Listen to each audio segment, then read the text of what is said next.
안녕하세요. 오늘 본문은 언약에 대해서 이야기를 하고 있습니다. 언약이 성경 안에서 굉장히 중요해요. 그래서 오죽하면 구약 신약이라고 하죠. 구약이 옛 언약이란 뜻이고 신약이 새 언약이란 뜻이잖아요.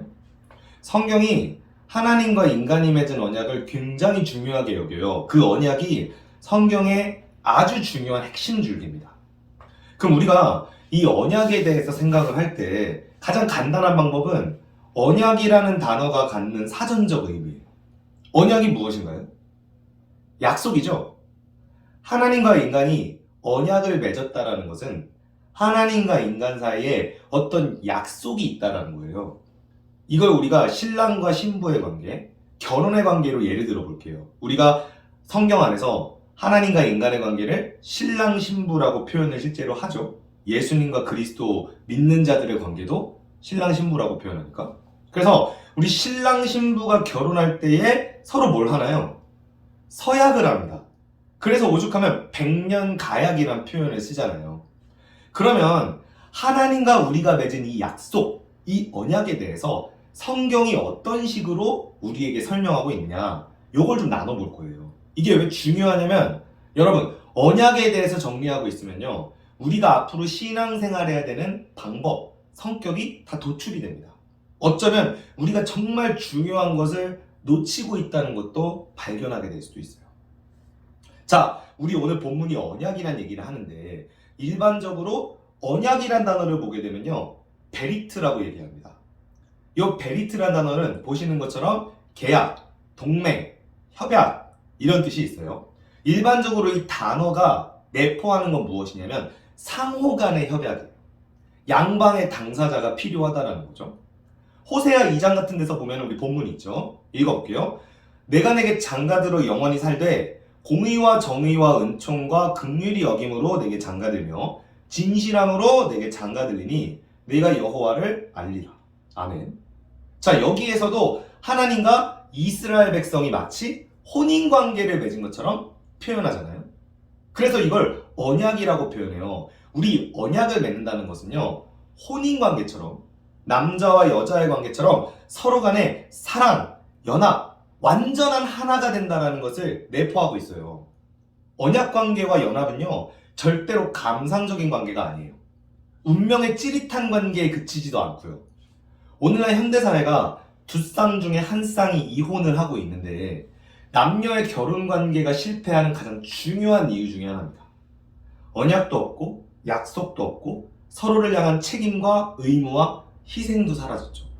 남녀가 관계 맺는 장면을 보면 특별히 청년들이 순간의 찌릿함이나 어떤 운명적인 만남 이런 것들로 관계를 결정해요. 또는 서로 간의 안목의 적용, 보이기에 좋은 거죠. 이쁜 거, 멋진 거, 잘생긴 거. 안타깝지만 혼인관계라는 건 우리가 평생의 인생을 걸어야 되는 문제거든요.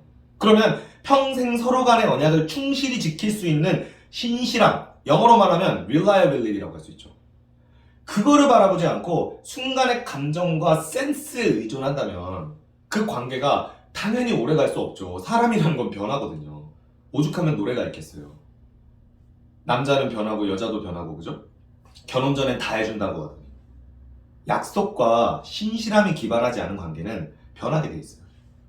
그래서 하나님이 인간과 관계를 맺을 때에는 결혼 관계에 비유하시면서 서로 간의 의무를 담고 있는 언약을 맺으시는 거예요. 자, 여기서 언약이라는 단어, 베리트를 보세요. 이 베리트란 단어가 어디에서 왔냐면 이 단어에서 왔어요. 보세요. 바라, 선택하다, 먹이다, 다 알겠는데 고기라는 뜻이 있어요. 고기라는 뜻이 왜 있을까?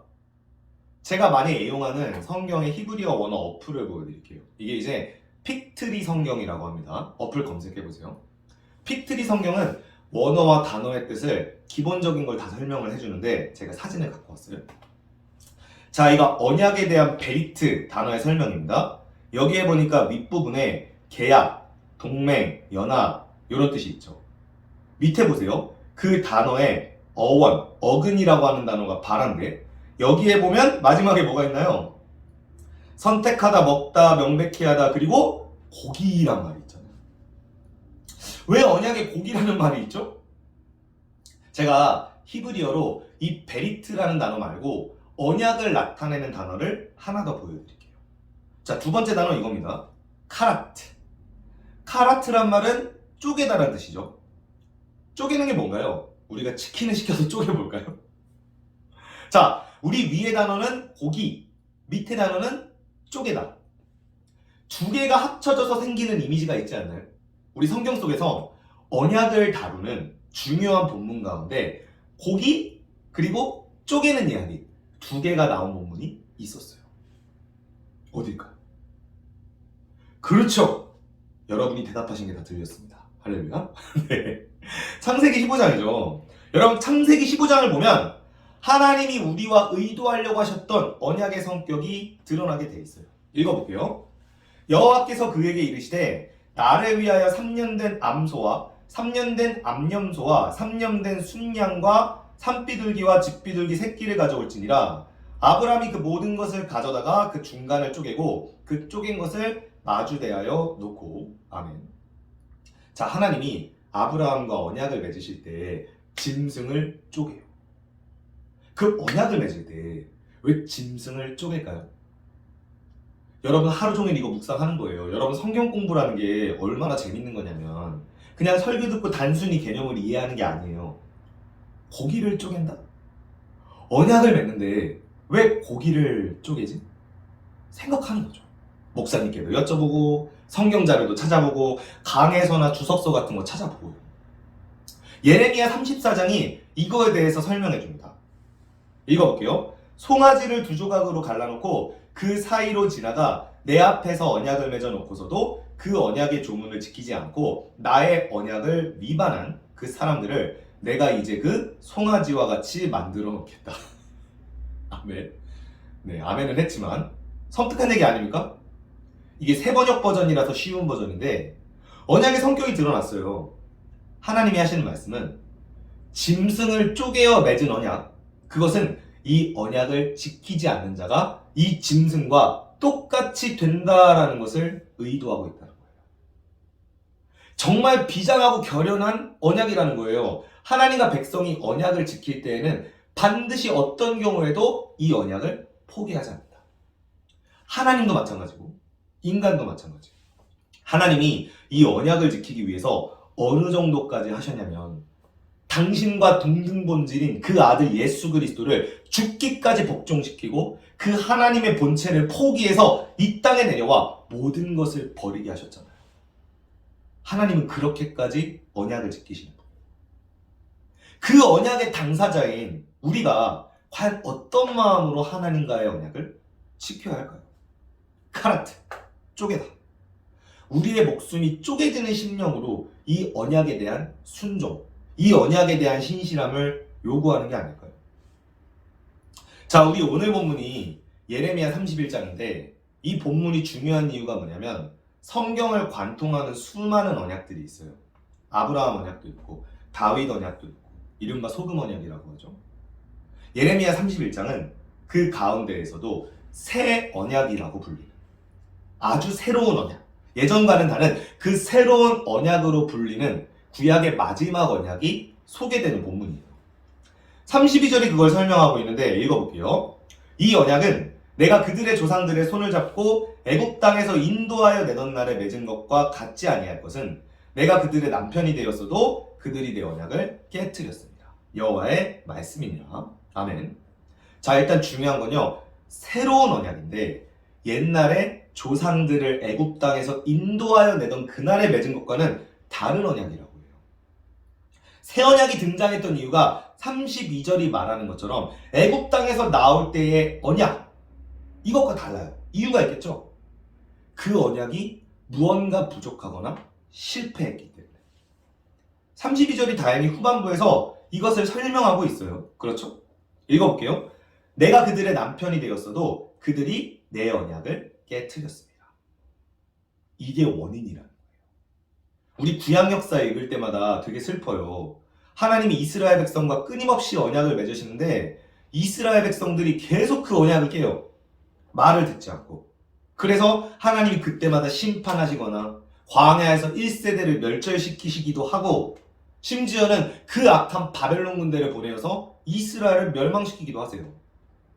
자, 그런데 하나님이 굉장히 신실하신 게 뭐냐면 우리가 언약에 실패할 때 그 언약을 대체할 수 있는 더욱더 완벽하고 새로운 언약을 보내신다. 자, 이 언약의 성격이 구체적으로 무엇인지 밑에서 본문들을 보도록 할게요. 자, 33절입니다. 그러나 그날 후에 내가 이스라엘 집과 맺을 언약은 이러하니 곧 내가 나의 법을 그들의 속에 두며 그들의 마음에 기록하여 나는 그들의 하나님이 되고 그들은 내 백성이 될 것이라. 여호와의 말씀이니라. 아멘. 자, 이걸 딱 봤을 때 우리가 혼자 묵상을 해요. 혼자 묵상하고 있는데 이 말씀을 보니까 하나님이 새롭게 맺을 언약의 성격이 무엇인지를 느낄 수가 있잖아요. 여러 가지가 있는데 첫 번째는 법을 우리 안에 둔다는 거예요. 그리고 내가 그들의 하나님이 되고 그들은 내 백성이 될 것이다. 이거를 크게 생각하면 여러분 어려운 내용 아니에요. 이거 우리가 고민하고 묵상하면 다 알 수 있는 내용들이에요. 여러분 자꾸 성경이나 메시지를 목사님과 특별한 자들의 전유물로 여기지 마세요. 자, 보시면 원래 언약을 어딘가에 기록을 했다는 거잖아요. 그죠? 생각해보면. 근데 이제는 법을 그들의 마음속에 둔다. 이게 새로운 언약의 특징이라는 거예요. 이거에 대해서는 좀 이따가 구체적으로 살펴볼 것이고, 두 번째는 뭐냐면 하나님과 우리가 하나가 된다는 거죠. 부부도 하나가 되죠. 친구와 내가 언약을 맺어 하나가 되죠. 이게 언약의 중요한 성격입니다. 뭐라고요? 연합이요. 연합하는 거요. 여러분, 언약은요, 연합을 목적으로 해요. 그래서 하나님이 마음판에다가 하나님의 법을 기록하신 거예요. 예레미야 50장 말씀인데 읽어볼게요. 시작. 그들이 그 얼굴을 시온으로 향하여 그 길을 부르며 말하기를 너희는 오라 잊을 수 없는 영원한 언약으로 여호와와 연합하리라 하리라. 아멘. 여기 대놓고 말했죠? 잊을 수 없는 영원한 언약으로 여호와와 뭐한다? 연합한다요. 여러분이 이 언약으로 하나님의 백성이 되셨으면 딴 데 가시면 안 돼요. 하나님과 완전히 동행하고 하나님과 하나가 돼야 돼요. 하나가 된다는 게 뭐예요? 같은 자리에서 같은 꿈을 꾸는 거죠. 동상이몽하는 자들이 어떻게 하나라고 할 수 있나요? 하나님과 그리스도의 마음은 여기에 있는데 우리는 내 욕심과 이기심 때문에 다른 마음을 품고 있죠. 이건 연합이 아니에요. 자, 우리가 아까 이 마음속 우리 안에 하나님의 법을 둔다라고 했는데 관련해서 출애굽 언약에 대해서 살펴보도록 할게요. 우리가 하나님과 출애굽 언약을 맺을 때 19장에 보면 이런 내용이 있었어요. 자, 읽어볼게요. 시작. 세계가 다 내게 속하였나니 너희가 내 말을 잘 듣고 내 언약을 지키면 너희는 모든 민족 중에서 내 소유가 되겠고 너희가 내게 대하여 제사장 나라가 되며 거룩한 백성이 되리라. 너는 이 말을 이스라엘 자손에게 전할지니라. 아멘. 자, 여기 중요한 게 뭐냐면 내 백성이 된다. 재밌죠? 여러분, 이전에 출애굽 때 맺은 언약도 내 백성이 된다라고 하셨어요. 오늘 봤던 예레미야 31장도 내 백성이 된다. 그렇죠? 똑같아요. 옛날 언약도 하나님의 백성이 돼. 연합. 예레미야 31장 새 언약도 하나님의 백성이 돼. 연합. 그런데 다른 점이 있습니다. 오늘 본문 33절에서 뭐라고 했나요? 나의 법을 그들의 속에 둔다. 자, 그러면 이전에는요, 하나님의 법을 어디에 두셨나요? 두 글자입니다. 어딘가요? 돌판이요. 예전에 돌판에다 기록하셨잖아요. 근데 이제 돌판에 기록하는 것과는 비교할 수 없을 만큼 더 완전한 그 언약을 어디에 두신다고요? 마음에 두신다고요. 마음에. 여러분, 그거에 대해서 아주 구체적으로 잘 설명하고 있는 가장 좋은 본문이 바로 고린도후서 3장입니다. 여러분, 고린도후서 3장은요, 끊임없이 읽으시고 반드시 기억해 두십시오. 자, 보겠습니다. 너희는 우리로 말미암아 나타난 그리스도의 편지니 이는 먹으로 쓴 것이 아니요 오직 살아계신 하나님의 영으로 쓴 것이며 또 돌판에 쓴 것이 아니요 오직 육의 마음판에 쓴 것이라. 그가 또한 우리를 새 언약의 일꾼 되기에 만족하게 하셨으니 율법 조문으로 하지 아니하고 오직 영으로 함이니 율법 조문은 죽이는 것이요 영은 살리는 것입니다. 아멘. 다 나와 있죠? 설명이 별로 필요가 없어요. 이제는 돌판에 쓴 것이 아니라 출애굽 언약이죠. 돌판에 쓴 것이 아니라 육의 마음판에 썼다. 예레미야 31장이 예언한 그대로 되었어요. 그리고 여러분, 고린도후서 3장은 누구를 주제로 하고 있나요? 예수 그리스도죠. 바울의 주제는 예수 그리스도예요. 그렇다면 예수 그리스도가 등장하셔서 그와 우리가 맺은 언약이 바로 예레미야 31장이 예언했던 새 언약이라는 거예요. 여러분이 이 이야기를 곧 다시 한번 할게요. 성경은 다 연결돼 있어요. 다 성취됩니다. 놀라운 거 아닙니까? 다음 본문 가볼까요? 읽어볼게요. 그들이 다시는 각기 이웃과 형제를 가르쳐 이르기를 너는 여호와를 알라하지 아니하리니 이는 작은 자로부터 큰 자까지 다 나를 알기 때문이라. 내가 그들의 악행을 사하고 다시는 그 죄를 기억하지 아니하리라. 여호와의 말씀이니라. 아멘. 다시는 그 죄를 기억하지 않을 것이다. 이것도 새 언약의 증거예요. 왜 그러느냐? 새 언약을 고린도후서 3장도 설명하지만 히브리서 10장도 설명하거든요. 읽어볼게요. 주께서 이르시되 그날 후로는 그들과 맺은 언약이 이것이라 하시고 내 법을 그들의 마음에 두고 그들의 생각에 기록하리라 하신 후에 또 그들의 죄와 그들의 불법을 내가 다시 기억하지 아니하리라 하셨으니 아멘. 야, 이거 너무 재밌죠? 히브리서 10장에서요 다 나와 있어요. 기억하지 않을 것이다. 마음에 둘 것이다. 소름? 다 통해요. 성경은. 여러분, 새 언약이 마음속에 법을 두고 예전의 죄를 기억하지 아니하고 우리와 하나님이 온전히 연합하며 이제는 죄 가운데 거하지 아니하고 모두 하나님을 알게 되는 날, 하나님과 하나가 되는 날, 하나님의 법이 다른 돌판이나 다른 곳에 기록되어 있지 않고 내 마음에 기록되어 있다. 여러분, 이것이 새 언약입니다. 이것은 과거부터 계속해서 존재해왔고 그 언약의 플로우를 나타내고 있었고 그리스도를 통한 새 언약, 신약에서 완전하게 실체가 드러났어요. 여러분, 예레미야 31장이 예언한 일들이 실제 이스라엘 역사에서는 없었죠. 이스라엘 회복되지 않았어요. 그러나 예수 그리스도의 이후에 고린도후서, 히브리서를 통해서 이 새 언약의 실체가 무엇인지가 공개가 된 거예요. 예수 그리스도. 그리스도를 통해서 연합한 거예요. 그 예수님이 우리를 뭐라고 부르세요? 신부라고 하시잖아요. 우리 예수님과 그렇게 맺어진 존재입니다.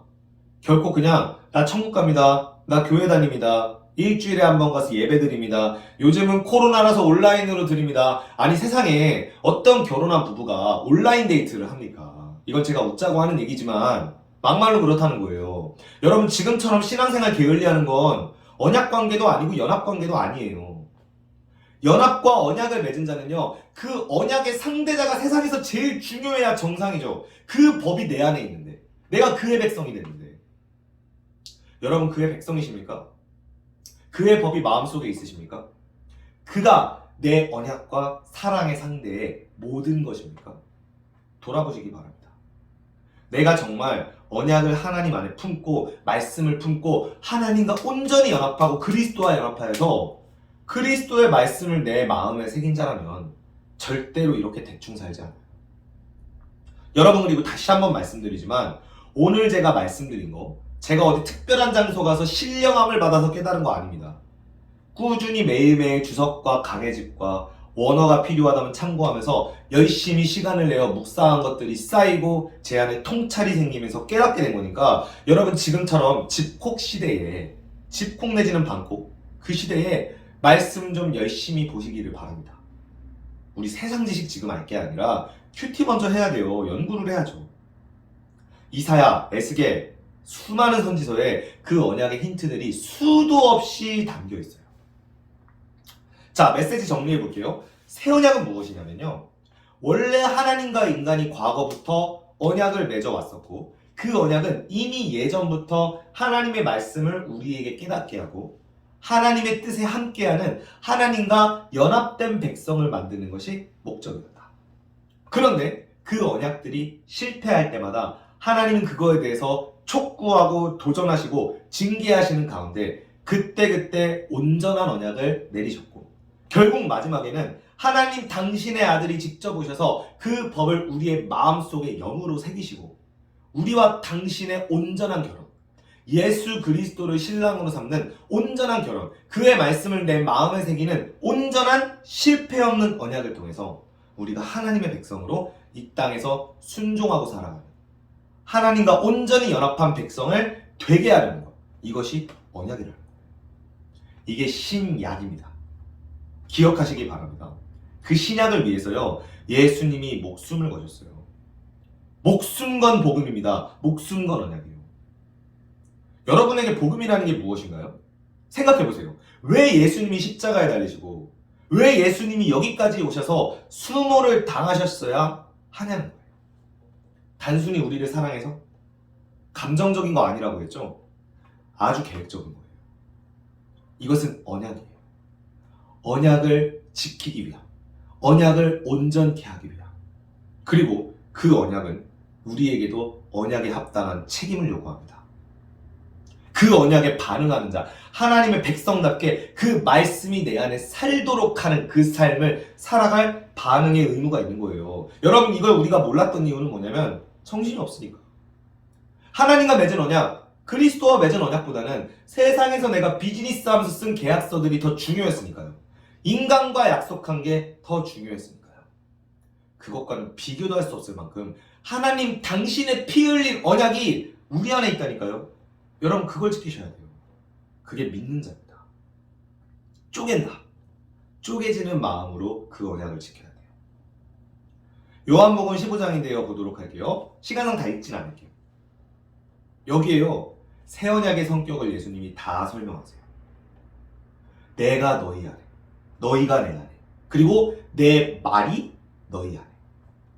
온전히 하나가 된 상태죠. 그 상태에서 어떤 일이 벌어지나요? 열매를 많이 맺는다. 8절에 나와 있죠. 열매 맺는 삶을 살게 돼요. 9절, 나의 사랑 안에 거하라. 너도 나이를 사랑하고 나도 너희를 사랑하고. 온전한 서로 간의 사랑이죠. 10절, 아버지의 계명을 지킨다. 계명을 지키는 거예요. 언약은요, 열매 맺고 계명을 지켜요. 말씀에 순종하는 거죠. 그게 어떤 식으로? 나와 하나님과 나와 예수님과의 연합관계를 통해서요. 우리가 예수님과 온전히 연합한 관계가 되잖아요. 그러면 여러분 열매를 맺게 돼요. 여러분 열매에 대해선 제가 언젠가 이 플랫폼을 통해서 또 강의를 드릴게요. 그리고 말씀에 순종하게 돼요. 여러분, 그게 목적이에요. 언약이 의도한 목적. 내가 언약 가운데 있느냐, 예수님을 정말 받아들인 자이냐를 알 수 있게 하는 표징은 열매 맺고 있는 삶, 말씀에 순종하고 있는 삶이에요. 그게 언약의 목적인가요? 목적이라고도 할 수 있죠. 여러분, 다른 말로는요, 마지막으로 조금 충격적일 수 있는 얘기인데, 구원에는 목적이 있다는 겁니다. 하나님이 그냥 목적 없이 사랑하셨다라고 하는데, 언약과 계약이라는 게 얼마나 체계적인지를 아시는 분이라면 그런 이야기 하지 않죠. 베드로전서 2장 9절, 너희는 택하신 족속이요 왕같은 제사장들이요 거룩한 나라요 그의 소유가 된 백성이니, 또 나오네요. 그의 백성. 이는 너희를 어두운 데서 불러내어 기이한 빛에 들어가게 하신 아름다운 이의 덕을 선포하게 하려 합니다. 복음 전하게 하려고 우리를 백성으로 부르셨다는 거예요. 왕같은 제사장, 그냥 제사장이라는 직분에 만족하라고 주신 거 아닙니다. 복음 선포하라고요. 우리를 구원하신 빛, 그걸 나타내라고요. 마지막 말씀입니다. 그가 모든 사람을 대신하여 죽으심은 살아있는 자들로 하여금 다시는 그들 자신을 위하여 살지 않고 오직 그들을 대신하여 죽었다가 다시 살아나신 이를 위하여 살게 하려 함이라. 아멘. 이 말씀은 그냥 예수님의 목적을 말씀하고 있어요. 우리를 위해 살지 못하게 하려 합니다. 언약을 맺으면 어떻게 돼요? 나를 위해 살지 않죠. 상대를 위해 살죠. 마찬가지. 우리가 예수님을 믿는다면, 그 언약에 거하는 자라면 우리 반드시 나를 위해 살지 않습니다. 아멘. 반드시 예수님을 위해 살게 됩니다. 우리 이 시간 이 말씀을 통해 예수 그리스도의 새로운 참 언약을 통해 그의 말씀이 거하고 열매 맺고 그와 동행하며 나의 영광과 유익이 아닌 그리스도의 나라와 그리스도의 영광을 위해 살아가기를 결단하는 저희 모두가 되기를 주님의 이름으로 소원합니다. 감사합니다.